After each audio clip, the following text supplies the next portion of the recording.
എന്നാലും അതെങ്ങനെ ശരിയാവും? എന്ത്? റാപ്പർ വേടനെ കൊടുക്കാൻ തിടുക്കം കാണിച്ച വനംവകുപ്പ് നടൻ മോഹൻലാൽ പ്രതിയായ ആനക്കൊമ്പ് കേസിൽ കാണിക്കുന്ന മെല്ലപ്പോക്ക്. ഞാനും കണ്ടിരുന്നു സോഷ്യൽ മീഡിയയിൽ. ഒരേ സ്വഭാവമുള്ള 2 കേസുകൾക്ക് 2 തരത്തിലുള്ള സമീപനമാണോ സ്വീകരിക്കേണ്ടത് എന്നൊക്കെയാണ് ആളുകൾ ചോദിക്കുന്നത്. 2011 ഓഗസ്റ്റിൽ എറണാകുളം തേവരയിലുള്ള മോഹൻലാലിന്റെ വീട്ടിൽ റെയ്ഡിനെത്തിയ ആദായ നികുതി വകുപ്പ് സംഘമാണ് 4 ആനക്കൊമ്പുകൾ വീട്ടിൽ നിന്ന് കണ്ടെത്തിയത്. അതപ്പോൾ തന്നെ ആ വിവരം വനംവകുപ്പിന് അവർ കൈമാറുകയും ചെയ്തു. ആനക്കൊമ്പ് സൂക്ഷിക്കാനുള്ള നിയമപരമായ രേഖകളൊന്നും ഇല്ലായിരുന്നു. എന്നിട്ടും നടനെതിരെ കേസെടുക്കുകയോ അറസ്റ്റ് ചെയ്യുകയോ ഒന്നും ചെയ്തിരുന്നില്ല. പക്ഷെ പിന്നെ കുറേ നാളത്തെ കൂടിയാലോചനകൾക്കൊക്കെ ശേഷം അനധികൃതമായിട്ട് ആനക്കൊമ്പ് സൂക്ഷിച്ച കേസിൽ നടൻ മോഹൻലാലിനെ 1-ാം പ്രതിയാക്കി 2012 ജൂണിൽ വനംവകുപ്പ് കേസെടുത്തു. എന്നിട്ടും വീട്ടിലെ മേശയിൽ ഉറപ്പിച്ച നിലയിൽ കണ്ടെത്തിയ തൊണ്ടി മുതലായിട്ടുള്ള ആനക്കൊമ്പ് വനംവകുപ്പ് കസ്റ്റഡിയിലെടുത്തിരുന്നില്ല. ഈ പുലിപ്പല്ല് ശാസ്ത്രീയമായിട്ട് തെളിയിക്കുന്നതിന് മുമ്പ് തന്നെ വേടനെ കസ്റ്റഡിയിലെടുത്തില്ലേ?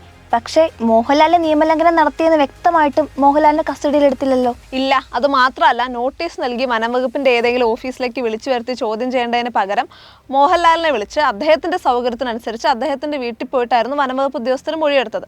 തൃശ്ശൂരും കൊച്ചിയിലുമുള്ള 2 സുഹൃത്തുക്കൾ സൂക്ഷിക്കാൻ ഏൽപ്പിച്ചതാണ് ഈ ആനക്കൊമ്പുകൾ എന്നായിരുന്നു മോഹൻലാലിന്റെ മൊഴി. ഈ ആനക്കൊമ്പ് വിൽക്കാനോ വാങ്ങാനോ കൈമാറ്റം ചെയ്യാനോ ഒരു സ്ഥലത്ത് നിന്ന് മറ്റൊരു സ്ഥലത്തേക്ക് അനുവാദം ഇല്ലാതെ മാറ്റാനോ ഒന്നും നിയമം അനുവദിക്കുന്നില്ലല്ലോ.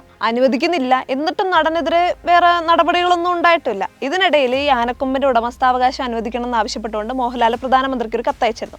ഈ കത്തിലെ വിവരങ്ങൾ പരിശോധിക്കാൻ കേന്ദ്ര വനം മന്ത്രാലയം സംസ്ഥാന സർക്കാരിനോട് നിർദ്ദേശം നൽകി.